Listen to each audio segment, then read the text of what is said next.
নতুন পরিবেশে খাপ খাইয়ে নিতে আমাদের অনেকেরই কিন্তু অনেক বেগ পেতে হয়।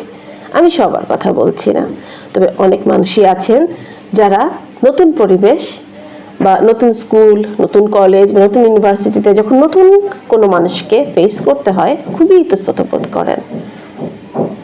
নতুন কোনো জায়গায় গেলাম বা নতুন আত্মীয় বাড়িতে গেলাম, দেখা গেল আমার চাইতে অসুখী আর কেউ নাই। কারণটা কি? কারণটা হচ্ছে ওই যে নতুন পরিবেশ, নতুন মানুষ, কোন কথা বলবো, কোন আচরণটা করব বুঝতে পারছি না। ফলাফল আমি এক কোণে মুখ গোমড়া করে বসে থাকলাম, কারণ আমার তো জানা নাই আচরণটা, তাই না? তো আমার যদি আচরণটা জানা থাকতো যে নতুন পরিবেশে কিভাবে আমি নিজেকে মানিয়ে নিতে পারি, নতুন মানুষগুলোর সাথে আমি কোন প্রক্রিয়ায় কথা বললে, কোন কৌশলে কথা বললে তাদের প্রিয় হতে পারবো বা তাদের ভালো লাগবে আমার সাথে কথা বলতে, যদি এই টেকনিকগুলো আমার জানা থাকে, তাহলে কিন্তু আমাকে আর ওই মুখ গোমড়া করে পিছে যে বসে থাকতে হবে না একটা কোণা বেছে নিয়ে, তাই না?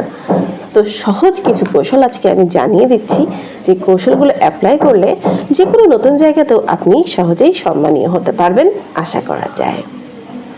প্রথমেই জায়গাটা দেখুন, হিসাব করুন যে কোন জায়গাটাতে আপনি যাচ্ছেন। জায়গাটার সম্পর্কে যদি আপনার আগে ধারণা থাকে তাহলে আপনার জন্য অনেক বেশি সুবিধা। প্রথমে যে জায়গাটাতে যাবেন সেই জায়গাটা সম্পর্কে সার্বিক ধারণা রাখুন এবং সেই জায়গাটায় গিয়ে কখনোই মন খারাপ করে এক কোণায় চুপ করে বসে থাকবেন না। এতে কিন্তু সর্বপ্রথমেই আপনি সবার কাছ থেকে গুরুত্ব হারাবেন। আর কখনোই এটা মনে করবেন না যে কোনোখানে গেলে আপনি আপনার মতোই কাউকে পেয়ে যাবেন ও সেই মানুষটার সাথে আপনি গসিপ করতে শুরু করে দিবেন। এটা নাও হতে পারে, বরং ওই একজনের সাথে গল্প করাটাই কিন্তু দৃষ্টিকটু। ঠিক আছে? তো এটা চেষ্টা করা উচিত নয়। আর সমস্ত মানুষজনের সাথেই আপনি কথা বলতে পারবেন, এই হ্যাবিটটি আপনার গ্রো করে নেওয়া উচিত। কোনো একজন আপনার মেন্টালিটির মানুষ আছে আর আপনি তাকেই খুঁজে বের করে ফেলতে পারবেন এবং তার সাথে কথা বলতে পারবেন, এই ধারণাটা আসলে ঠিক নয়। এবং বেশিরভাগ ক্ষেত্রে দেখা যায় যে আপনার মতো আরেকজন পাওয়াটাও একটা কঠিন টাস্ক। যেখানে যাবেন সেই পরিবেশের সাথে সামঞ্জস্য রেখে নিজের কাপড় পরিধান করুন, অর্থাৎ সেই পোশাকটি সিলেক্ট করুন যেটা ওই পরিবেশের সাথে মানায়। এটা কিন্তু আপনার ওই পরিবেশের সাথে মানিয়ে যাওয়ার সবচেয়ে গুরুত্বপূর্ণ মাধ্যম। সবার সাথে কথা বলার সময় মুখে মৃদু হাসি রাখবেন। আপনার এই মৃদু হাসি অন্যদেরকে একটা গুড ফিল দিবে, তারা আপনার সাথে কথা বলতে আগ্রহী হবে, তাদের ভালো লাগবে।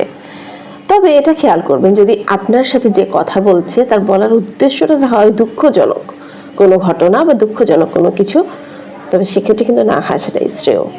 কথা বুঝে তারপর হাসবেন, এটাই আপনার জন্য মঙ্গল হবে।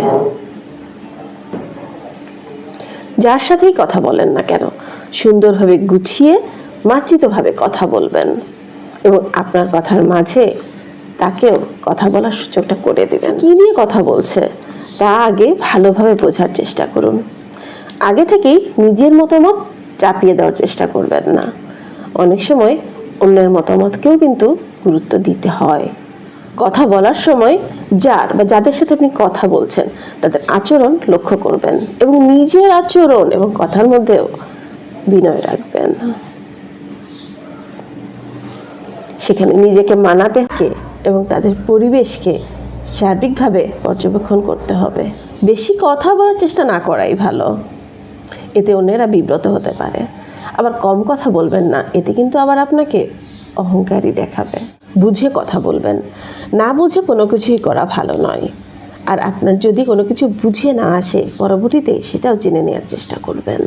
নিজের উপর বিশ্বাস রাখবেন, নিজেকে সবচাইতে বেশি গুরুত্ব দিবেন, নিজের আশপাশের মানুষগুলোকে ভালো রাখবেন। এভাবেই আপনি সব মানুষের কাছে গুরুত্বপূর্ণ এবং ভালোবাসার মানুষ হয়ে থাকতে পারবেন।